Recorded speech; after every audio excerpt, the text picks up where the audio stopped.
Kita masuk ke fungsi ya.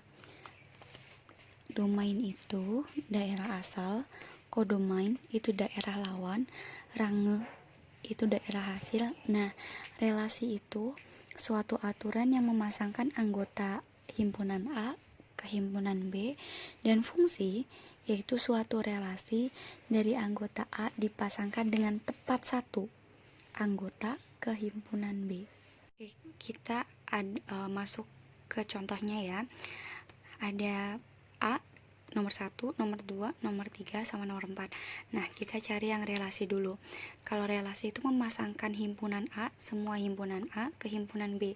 Berarti 1 udah dipasangkan, 2 dipasangkan, 3 dipasangkan, 4 dipasangkan.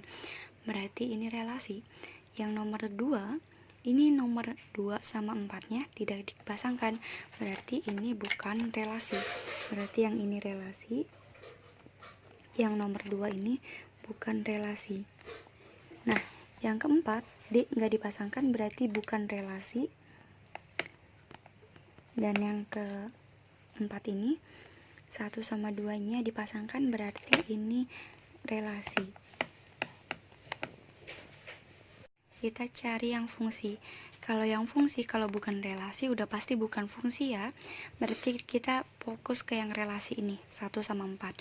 Nah, kalau relasi itu memasangkan tepat 1, berarti nggak boleh mencabang.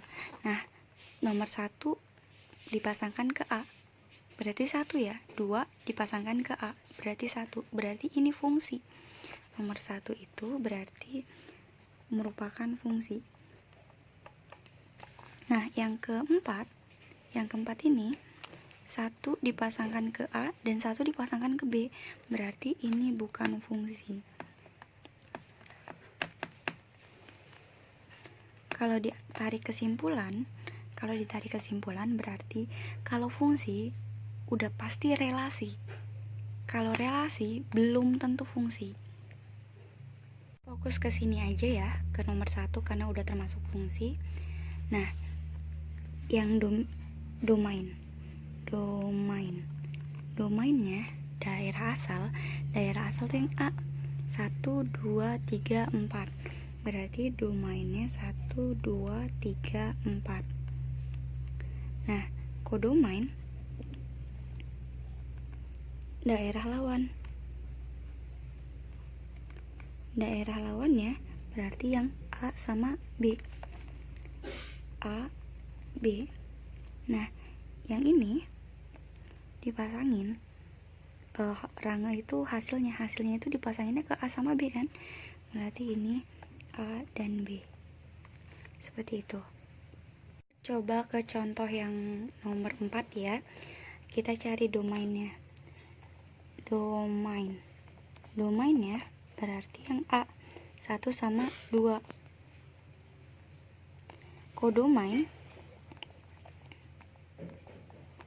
berarti yang A, B, C, D, E. E-nya ikut. Berarti A, B, C, D, E. Rangenya itu yang dipasangkan saja. Berarti A, B, C, D. E-nya nggak usah karena E nggak ada pasangannya.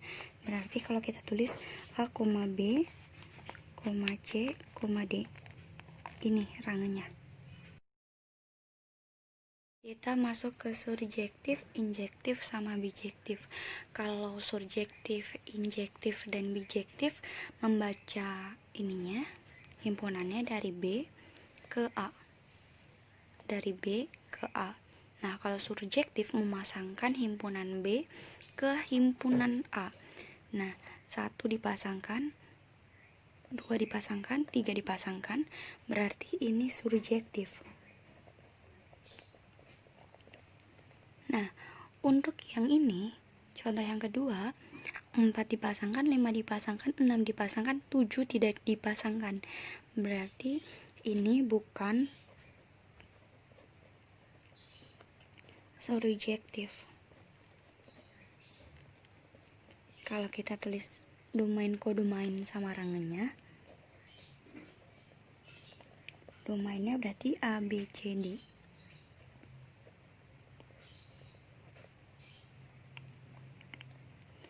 kodomainnya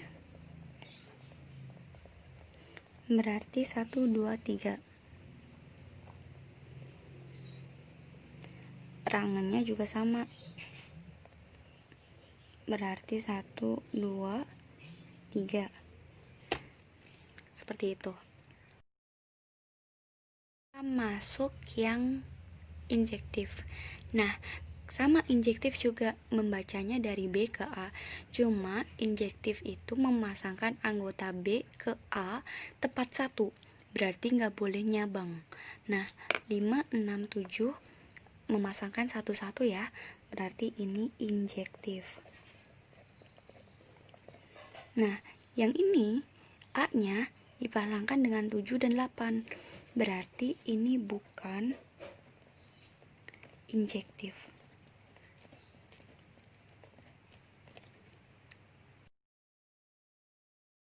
Untuk bijektif itu memiliki sifat surjektif dan injektif. Nah, berarti intinya kalau bijektif itu sama seperti injektif. Nah, yang A itu dipasangkan satu semua ya, berarti bijektif. Yang B ini P-nya bercabang, berarti bukan bijektif.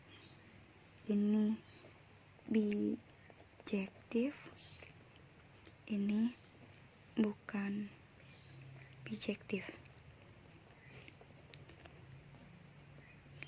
Kira-kira yang P-nya boleh nyabang berarti masuknya ke surjektif ya.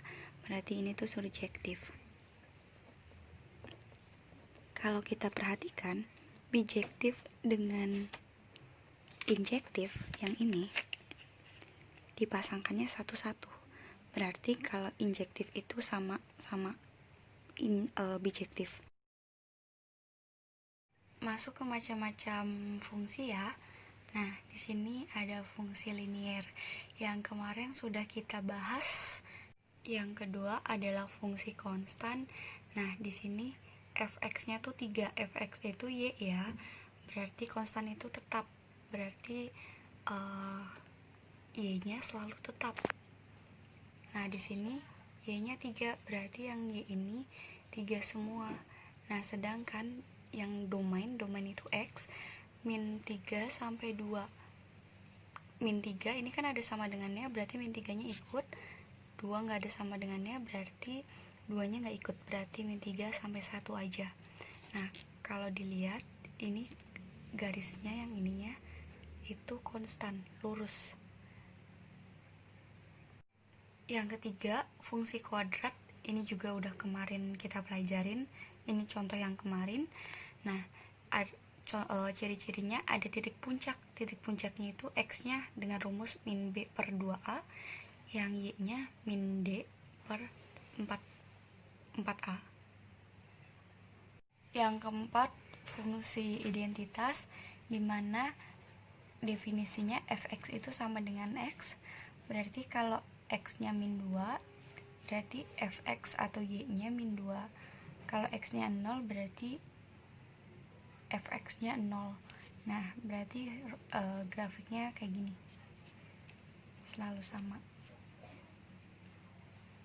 Yang kelima, fungsi modulus atau nilai mutlak. Ini juga udah pernah kita pelajarin kemarin.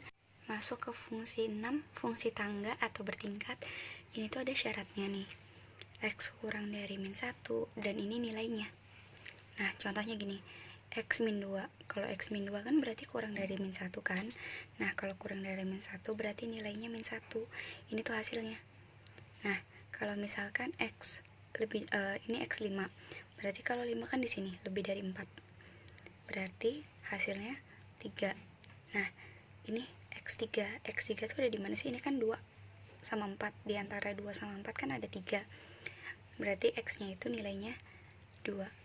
Nah, kalau kita lihat intervalnya yang di iniin, min 1, ini min 1 sampai 2, ini min 1 sampai 2 ini ya. Nah, 2 sampai 4, ini 2 sampai 4, berarti intervalnya dari sini sampai sini. Dan yang ini, yang atasnya, berarti yang grafiknya ini tuh interval yang dari sininya. Kayak gitu. Untuk fungsi ganjil genap nggak pakai grafik. Nah, Cuma ini ada contohnya nomor 1, nomor 2, sama nomor 3. Nah, untuk ganjil genap, fx-nya jadi yang x ini diganti min x. Kalau di sini hasilnya min, berarti ganjil. Kalau di sini hasilnya plus, berarti genap. Kok bisa ganjil? Ini kan negatif, ini negatif. Negatifnya dikeluarin semua, berarti kan yang ininya negatif kan? Berarti fungsi ganjil. Nah, kalau ininya positif, yang ininya positif, berarti fungsi genap. Ini juga sama, ini negatif, dimasukin x yang negatif, berarti hasilnya positif. Berarti yang 3, kenapa bukan fungsi ganjil dan tidak genap? Jadi gini, nomor 1 ini kan hasilnya 2x pangkat 3 ditambah x. Itu kan sama seperti soal. Nomor 2, x kuadrat ditambah 2, hasilnya juga x kuadrat tambah 2. Berarti kan sama seperti soal.